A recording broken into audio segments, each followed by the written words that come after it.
Was your first real collaborative work with Kirk working on Oliver and Company? I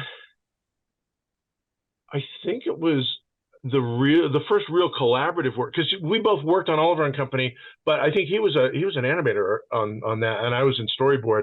I don't think it was until Rescuers Down Under that we both got put into story, and we're right next to each other. Our desk, cubicles were right next to each other. So, there was like a row of desks, and Kirk was there, Ed Gombert was there, Kelly was there. I mean, it was a fun little group.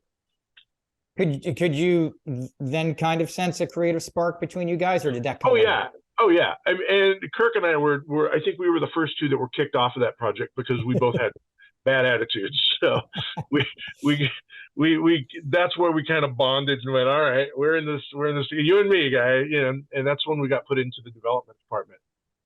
Now, for all of us average Joes, you and Kirk literally burst onto the scene with what is considered one of the best animated films of all time, Beauty and the Beast. How did that job find its way to you guys? That was pure luck. No, not pure luck, but Kirk and I just hinted we've been put into the development department, and at that time, development was a lot different than development departments now, where you've got teams of people like going over submitted scripts and books and radio plays and whatever, that they can like think, what can I make a film out of? Back then it was a bunch of artists. We called it daycare.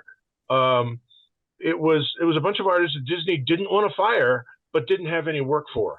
So they put us in this building, and our boss would just like come in and go, all right, everybody, start drawing Mickey Mouse and Halloween. And and that was all the direction we get. And we go, all right, there's no script, no nothing. It's like, okay, here's Goofy as Frankenstein, and here's Donald with a ghost on his, sheet on his head, and Mickey with a pumpkin.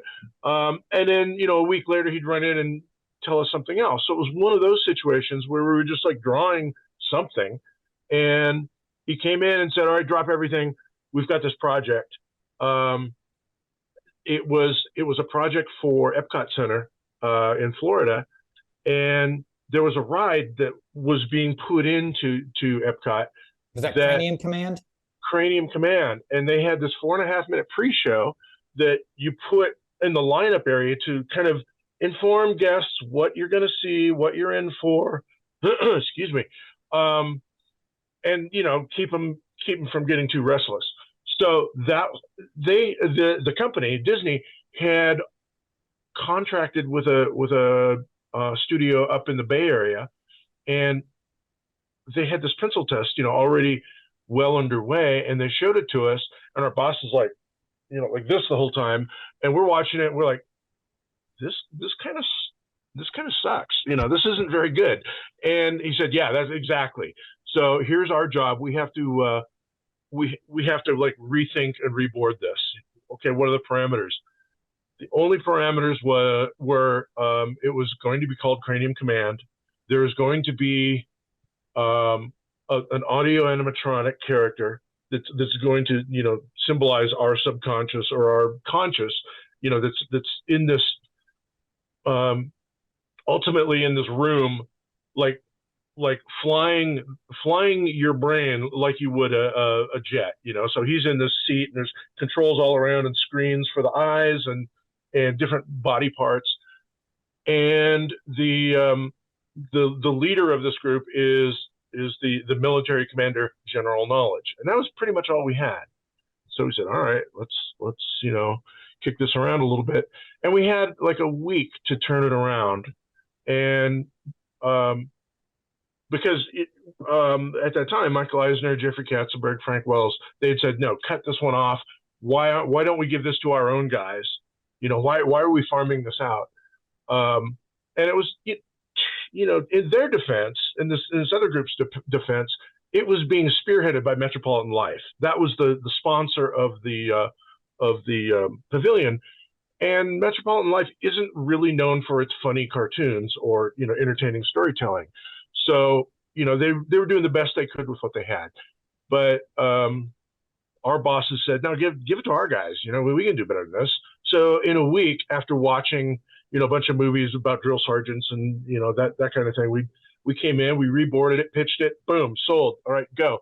So Rob Minkoff was put in charge of that.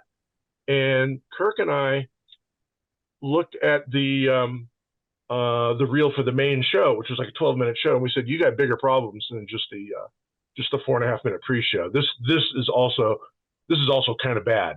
And so Jerry Reese picked Kirk and myself to go to Florida and reboard and redesign and rewrite the main show while he directed the live action.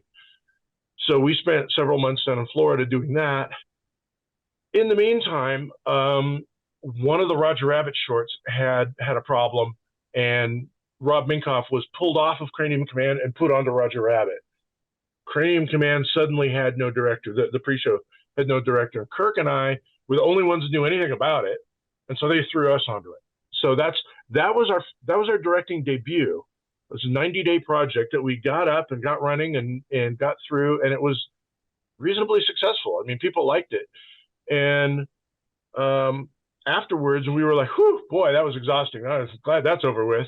And like 2-3 weeks later, we got called into our boss's office again and said, can you be on a plane on Wednesday? This was a Monday morning. Can you be on a plane on Wednesday to New York? You might get to direct Beauty and the Beast.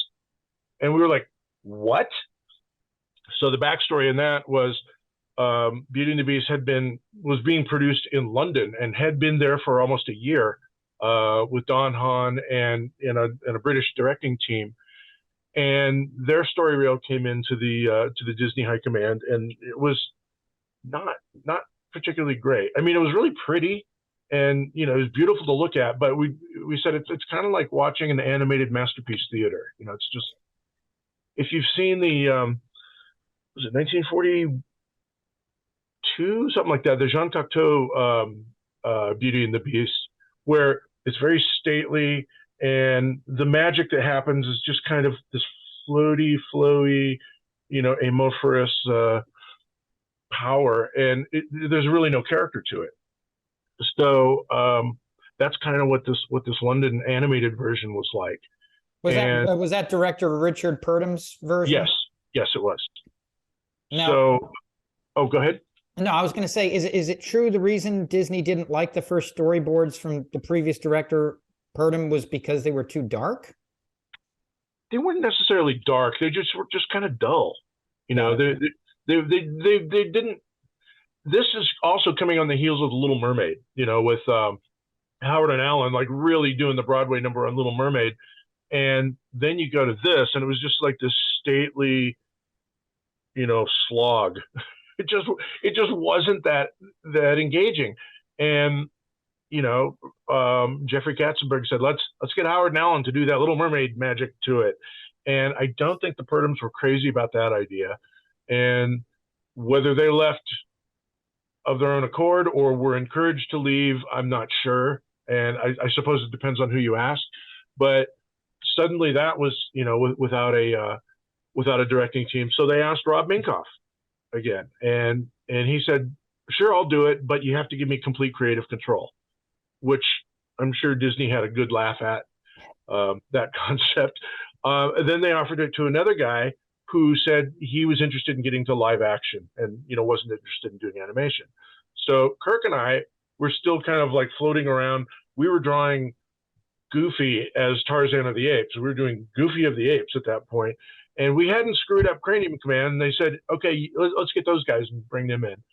They weren't entirely confident in our ability, so they made us acting directors. We were like not real directors.